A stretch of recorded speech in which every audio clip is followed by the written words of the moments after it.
نگر سے ہمارے district bureau chief جمیل زیدی کی رپورٹ۔ ملک بھر کی طرح بہاول نگر میں بھی یوم تکبیر ملی جوش و خروش سے منایا گیا۔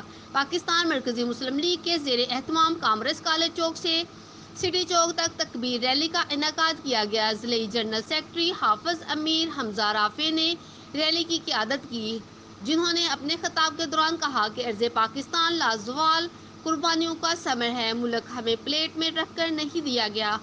حصول پاکستان کے لیے لاکھوں جانوں کے نذرانے پیش کیے گئے۔ ملک و قوم کے ساتھ کسی کو کھلواڑ کرنے کی اجازت نہیں دیں گے۔ ملک کی سالمیت کے لیے قوم ہر طرح کی قربانی دینے کے لیے تیار ہے۔ 28 مئی کو پاکستان نے ایٹمی دھماکے کر کے پوری دنیا کو پیغام دیا کہ ہم اپنے ملک کا دفاع کرنا چاہتے ہیں۔ ریلی میں ضلعی صدر چودھری کاشف جاوید، سعید احمد و دیگر نے خطاب کرتے ہوئے کہا کہ اس ملک کو ایٹمی قوت بنائیں گے۔ اپنا کردار ادا کرنے والے تمام لوگ خراج تحسین کے مستحق ہیں۔